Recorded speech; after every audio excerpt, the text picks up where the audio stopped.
Hello friends, ओम नमः शिवाय. Welcome back to my channel. तर आहेरचा कार्यक्रम इकडे झालेला आहे पूर्णपणे आणि इकडे आता पाळणा म्हणायची वेळ आलेली आहे, म्हणजे पारते करण्याची वेळ आलेली आहे. तर आमच्याकडे घुगऱ्या हा वर्ड आहे. तर घुगऱ्या याचा अर्थ असा आहे की स्प्राउट्स, जे वेगवेगळ्या पद्धतीचे स्प्राउट्स असतात. तर स्पेशली वाटाणे घेऊन त्यांना बॉईल केलं जातं आणि 5 नैवेद्य टाईप करून ते ज्या घुगऱ्या तयार केलेल्या असतात त्या पाळण्याच्या खाली ठेवावे लागतात आणि जेव्हा पाळणा कंप्लीट होतो त्यानंतर त्याला बाहेर काढलं जातं. पण याच्या मागे काय दृष्टिकोन आहे किंवा काय याचं महत्त्व आहे हे याची माहिती मला सध्या नाही आहे.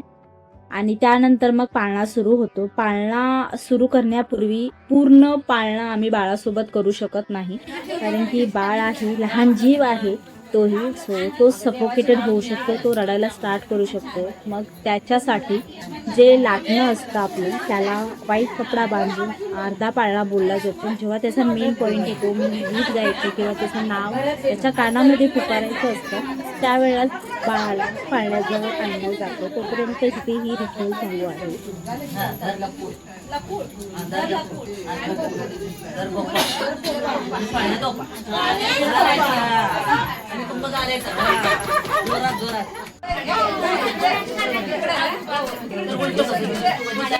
आणि हाही माझा फर्स्ट एक्सपिरियन्स असल्यामुळे मलाही जास्त काही माहीत नाही. जशा या बायका मला सांगतायत तेच मी इकडे फॉलो करते. मी शिकते आहे आणि त्या मला परत राईट करतायत. तेच त्याच्यामुळे माझ्याकडून खूप सर्व चुका झालेल्या आहेत, त्या मी इथे एक्सप्लेन केलेल्या आहेत, लिहून तुम्हाला स्पष्टीकरण दिलेले आहे.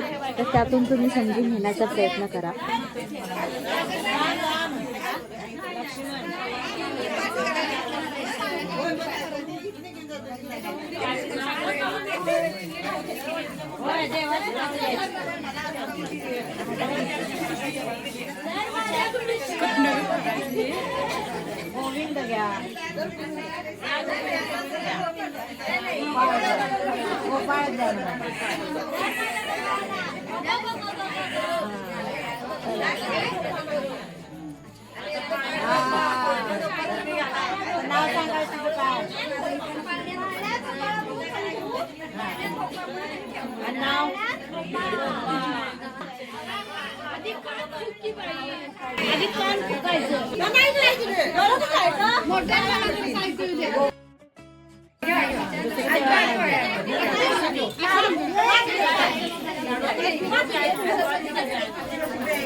देवाची नाव घ्यायचं, एक घ्यायचं कुर म्हणायचं, एक घ्यायचं कुर म्हणायचं, असं 5 वेळा कर. हा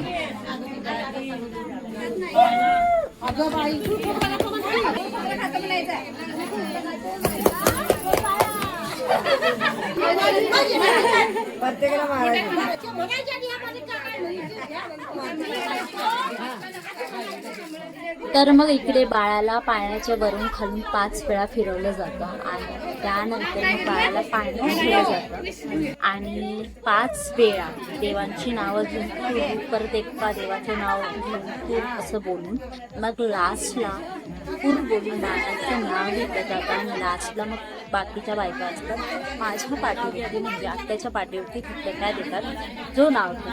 तर हे इथे रिच्युअल चालू आहे. नाव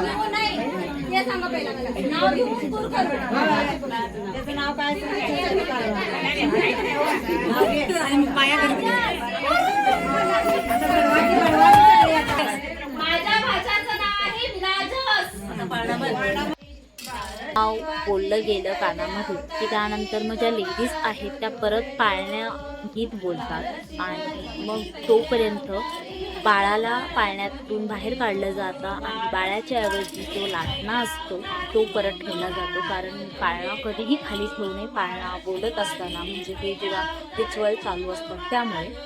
कारण तुम्ही बेबीला पण इतका वेळ पाळण्यामध्ये ठेवू शकत नाही, कारण इतकं जास्त गर्दी, त्याला सफोकेशन होणार, तो रडायला लागणार. सो त्याच्यामुळे त्याला बाहेर काढलं जातं. दासी सुंदरी जो बाळा जो जो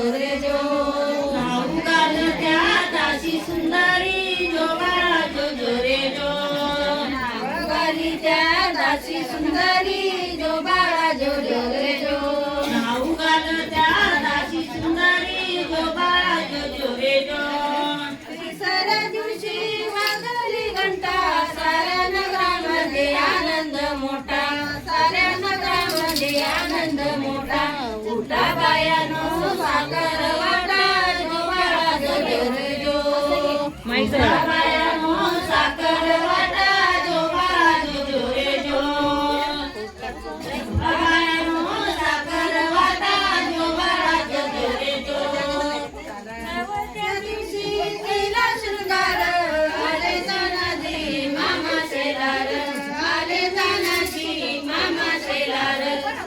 शिवाजीला शोभे सरदार जो बाळा जो जोरे जो असे शिवाजीला शोभे सरदार जो बाळा जो जोरे जो असे शिवाजीला शोभे सरदार जो बाळा जो जोरे जो असे शिवाजीला शोभे सरदार जो बाळा जो जोरे जो पाचव्या दिवशी पाचवी केली धन्य अमृता दाऊनी आली धन्य अमृता दाऊनी आली जय प्राप्ती राजाला दिली जो बाळा जो जोरे जो जय प्राप्ती राजाला दिली जो बाळा जो जोरे जो जय प्राप्ती राजाला दिली जो बाळा जो जोरे जो पाचव्या दिवशी दाऊनी लोळा कानी कुंडल मोत्याच्या माळा कानी कुंडल मोत्याच्या माळा गंध केसरी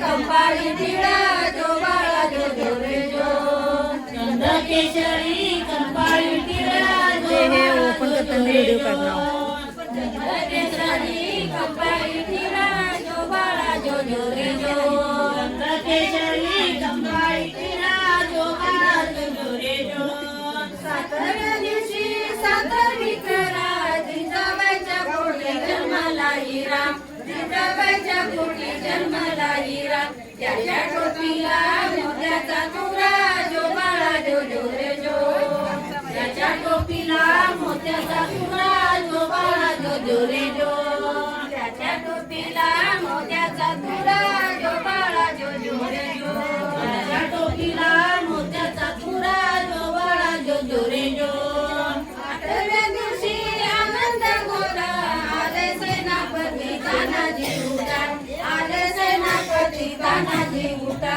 हाती तलवार फिरवी तो पट्टा जो बाळा जो जोरे जो हाती तलवार फिरवी तो पट्टा जो बाळा जो जोरे जो हाती तलवार फिरवी तो पट्टा जो बाळा जो कोणी पूजन हळदी कुंकवाची केकी देवान जो बाळा जो जोरे जो हळदी कुंकवाची केकी देवान. हे आहे माझ्या भाच्याचं नाव विराजस. तर विराजसचा सिंपल अर्थ असा होतो राजा. ह्याचा अर्थ खूप मोठा आहे, तुम्ही गुगल करू शकता. तर बाळाचं नामकरण झालेलं आहे आणि देवीच्या बारशा दिवशीच काकांचाही बर्थडे होता आणि आम्हाला त्याच दिवशी दुपारी अचानक लक्षात आलं, कारण की फंक्शनमध्ये सगळेच ऑलमोस्ट विसरून गेले होते. काकांना तर माहिती नव्हतं आणि आम्हाला जेव्हा दुपारी लक्षात आलं तेव्हा आम्ही चुपचापमध्ये केक आणला, केकची ऑर्डर दिली होती आणि त्यानंतर मग सरप्राईजली केक आम्ही लपवून ठेवला होता आणि जेव्हा सगळं आमचं फंक्शन झालं तेव्हा लास्टला काकांना सरप्राईज दिली. हो हो हो हो हो हे कॅमेरा पुढे आला ती काढला देणार सगळी ए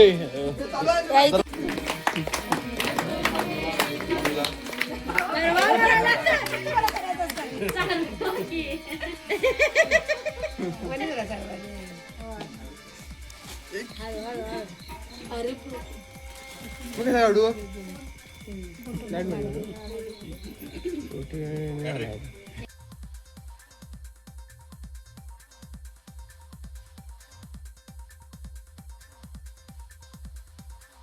आणि मग एवढ्या चांगल्या दिवशी भजन झालंच पाहिजे, देवाचं नाव हे सगळ्यांच्या पोटी आलंच पाहिजे.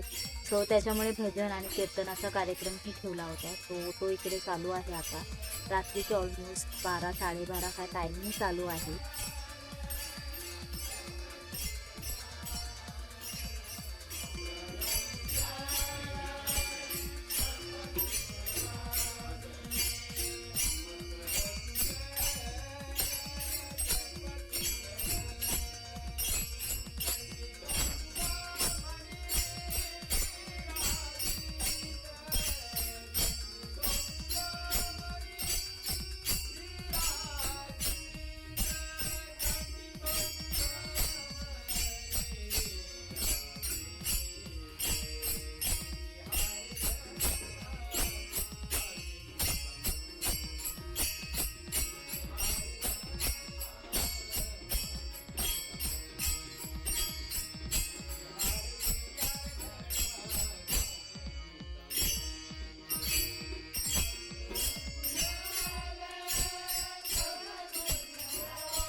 मग कार्यक्रम तिकडे चालू आहे आणि आमचं बाळ हे मध्येच झोपतं मध्येच उठतं, सो त्याच्यामुळे त्याला थोडंसं पॅम्पर केलं जात आहे इकडे. आणि बाकी सगळे ऑलमोस्ट थकलेले आहेत. बाकी साफसफाई बाकी आहे, सो ती आम्हाला करायची आहे. भजन कंप्लीट झाल्यानंतर मग आमचं बाकीचं काम होईल.